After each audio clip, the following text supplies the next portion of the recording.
someone like muheto adashobora kundwanira ishyaka njye murwanira, adashobora kumpa happiness njye muhaye, adashobora ku yani muheto nubona in terms of akazi, reka ndeke ubuzima gusa, in terms of akazi, my failure will be your failure. Exactly. So nase niba adashobora kwicara ngo dushyire hamwe dukore, ejo umuntu araza, imagine umuntu aricara avuga ngo my workmate, but this is a typical umuntu dukorana not in the office but umuntu waje muri Miss Rwanda ngo none nizeye ko mwabonye mu Miss City dakunze rero uko bigomba kugenda, ndishobora ko umukobwa azaba successful. Yes, it's fine, azaba successful, ariko amahirwe hari nuko you deserve it. Ntabwo nagiye nerure mu guteka hariya na fight zose ni ukuvuga ngo urumva Miss aba harimo abana fights nyinshi, umwana wa kanaka aba nabashyigikiye, aba nabashyigikiye, many things, but for me none ukareba umuntu wa fighting for everything, umuntu araza ukabimenya ko hari umuntu waje akabwira muheto ngo muheto bimeze gutya na gutya na gutya. I know you feel it, you uri kuvuga indi buriya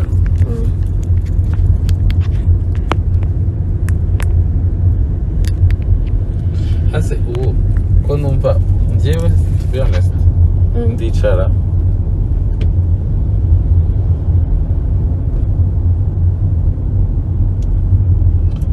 numva ko muheto yagakwiye kuba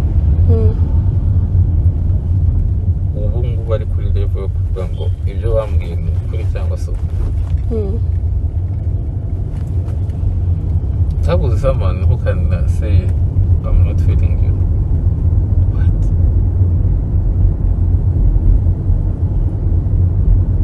That's when they kubwira, like, what did you think? It's hard.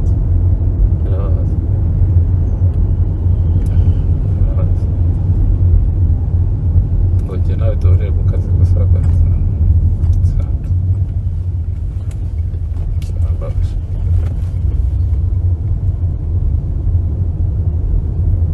tarambabaje, ariko nyine ikosa ni ryanjye.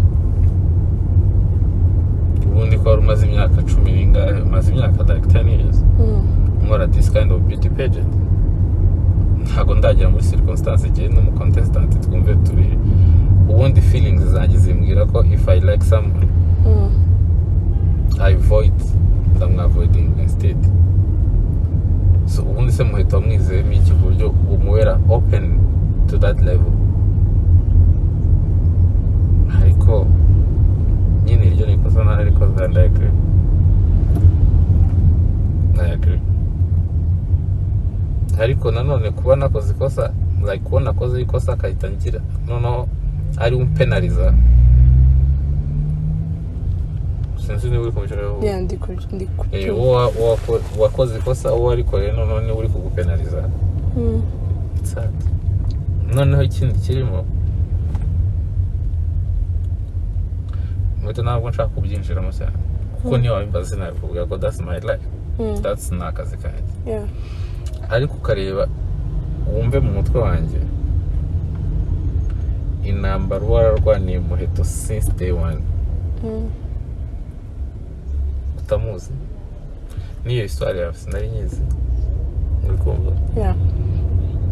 Aho ukavuga ngo I will stand to that girl uko bimeze kose, uyu mwana ngomba kumuha happiness deserve. Other factors uzihorera kandi atari uko ntekereza ngo nzaryamana nawe kuko kuryamana I can't imagine, ntabwo nshobora kumuha ngo ngiye kuryamana n'umuntu like money. Nashaka kumuha ibyishimo deserve, uriya mwana yafighting for that, so let me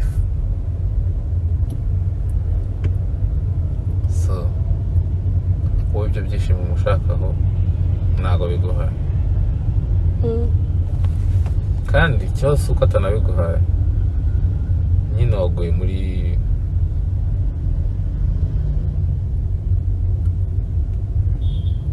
unless ari umukobwa uri smart ntashobora kumva wenda smartness yaba afite cyangwa ubukuru yaba afite ku buryo ashobora kugira akavuga atari ko ubundi kuko wanalayizinze nk'umuntu mukuru ubona ko it's possible ntabwo wavuga ngo waryamanye na Jolly uvuye kuri Jolly uryamanye na Elsa uvuye kuri Elsa ugiye kuri ibyo byo it's impossible that's impossible. Ikindi cya kabiri ntabwo if someone are attracted to me or something njyewe I'm a private person ndi umuntu muri private I like my privacy. Muheto akunda privacy cyane nubwo twabyuka mu gitondo tukabikora ejo tukabikora nubwo wabishaka uri rwabigwi ntiwabimenya tubana right so ngatekereza all those factors why I'm not happy kukinisha ubundi se yanyimiye iki happiness so compare someone who are attracted to I wouldn't go that feeling go stay in your ni nko kuvuga ngo stay in your lane reka nkubwize ukuri mama siwe nta n'uhari none ubu ngubu nta kintu gihambaye mfite ubu ngubu nshobora kuvuga sibyo ubu nsigaranye ni abavandimwe mbura abavandimwe banjye I will fight for that girl witwa Muheto agire happiness agire sa kuko happiness ndayizi kid ni ibintu nabijemo ni wowe my trust guide me muri ibi bintu I will ariko ibintu byarambabaje kandi nzabikora Imana izabimfashemo nzashoramo ayo nshoboye nzakora iki not to attract you not to do anything kuko n'ubundi njya ibyo naciyemo nibyo byinshi kurusha kuvuga ngo gukora ariko ndabizi hari abantu ese kid ntarakwandikira ese kid ntarakuvugisha ese kid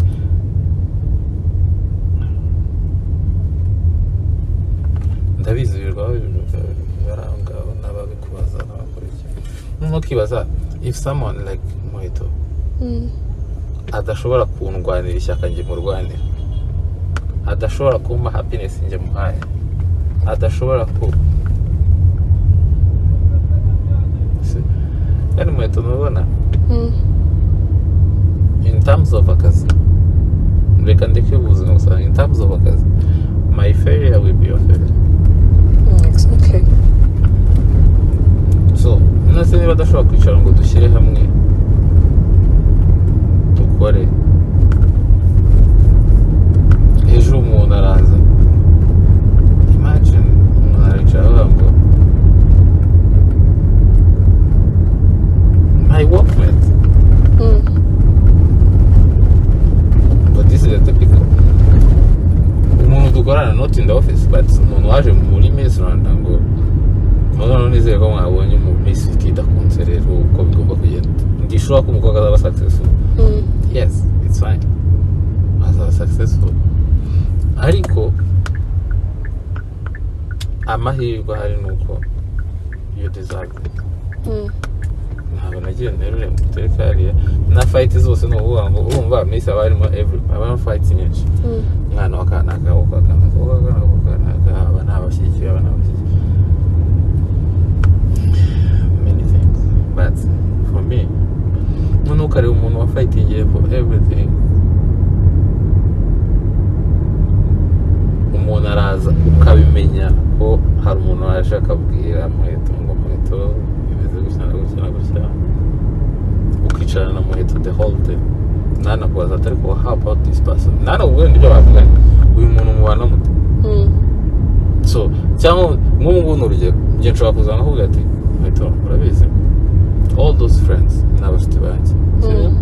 but be careful about this person he's not good nabikubwira to be honest uje ukambaza ukambwira uti kid uyu muntu uko amamagaye gutya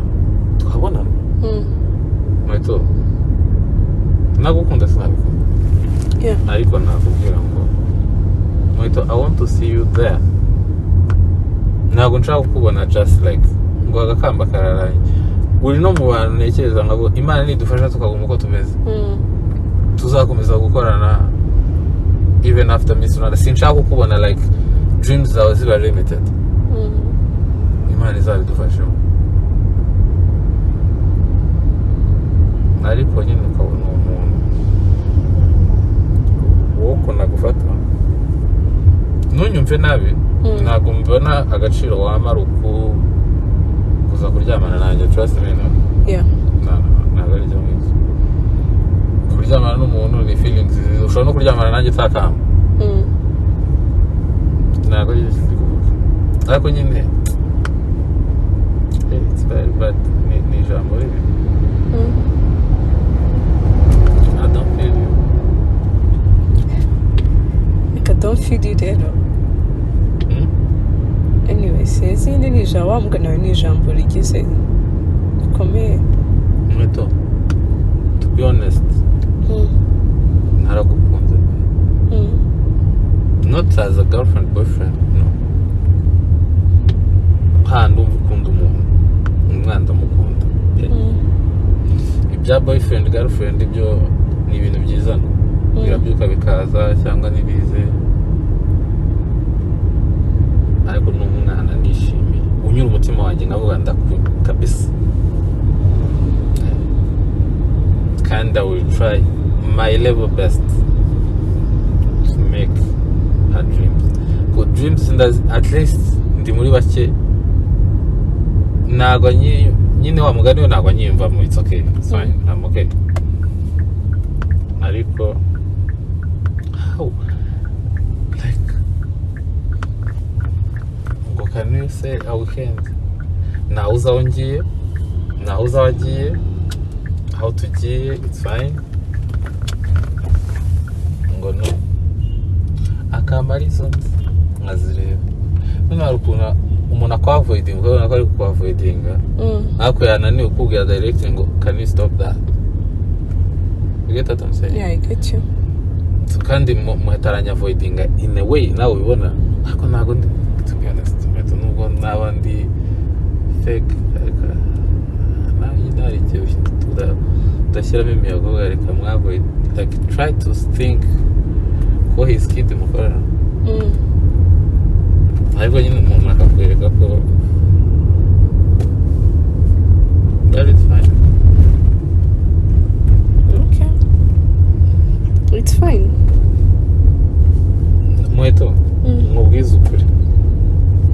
sinubwiye mumbura abavandimwe banjye sibona ngira bonyine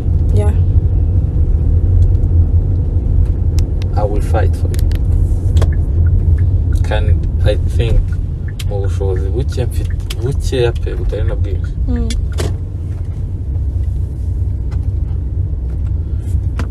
ntabwo ngiye kukubwira ibintu byinshi but ni benshi nashaka no kuvuga n'amazina yabo at least ndeba aka kanya navuga ngo George umwe n'abanyarwanda cyane aravuga ngo akumva bari ibintu tuvuganye tubivugana George umwe n'abanyarwanda aravuga ngo kid sinibona iyo naza kuba tutarahuye ariko I don't know niba wenda ibyo nibyo mbwiye hari ibindi avuga ahandi I don't know and I don't care ariko at least my effort iyo nzireba nkavuga ngo okay at least hari icyo zatanze ariko ntabwo nzibagirwa ko muheto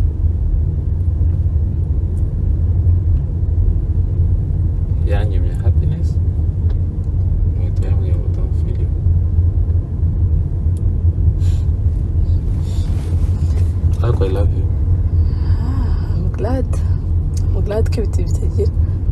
ikindi the other good thing about it nuko bitaguhindura tu ikintu cyiza I appreciate that. No kumindura byo byaraminduye to be honest. Ariko hari kitahinduka. Ku giti cyawe it's okay kubera ko n'ubundi nicyo wamugani wabasabye ngo stay in the lane mu murongo w'akazi. Ikitamindukaho ni kimwe nuko nshobora gufata rega muheto nubwo nakwicara nkaya nkavuga okay reka nkora akazi ka muheto gusa none ahantu bibera bibi nuko wibwira ko for example twicaye tugakora akazi navuga ngo ngiye gukora akazi ka muheto none ibyo nta nubwo byantwara 30% of my time akazi ka muheto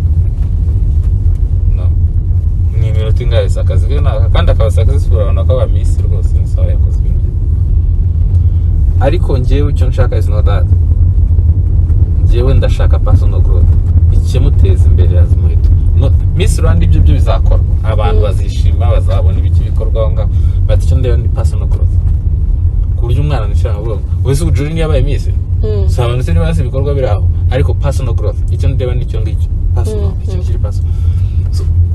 wowe rero yumbwiye ngo stay in your lane gube mu kazi mbashije kubikurikira aho ari byo ngendera shana bikurikira kandi nubwo byamvuna byanyorohera cyane and I keep ariko that's not what I want. Just ndashaka kubona muheto ndashaka kubona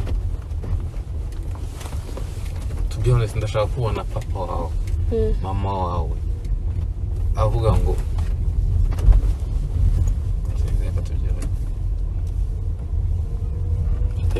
kandi amen to that. We will. ariko kuvuga ngo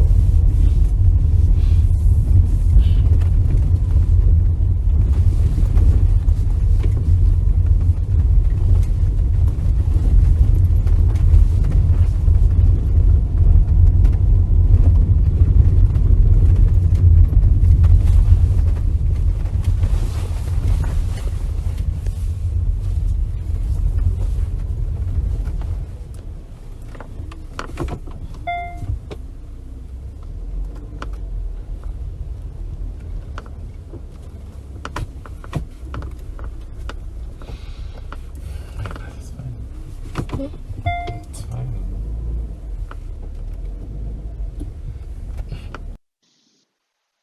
So, good night.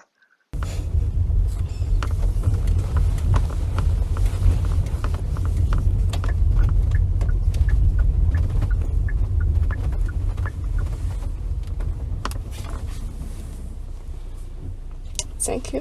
for the ride. See you. Good night.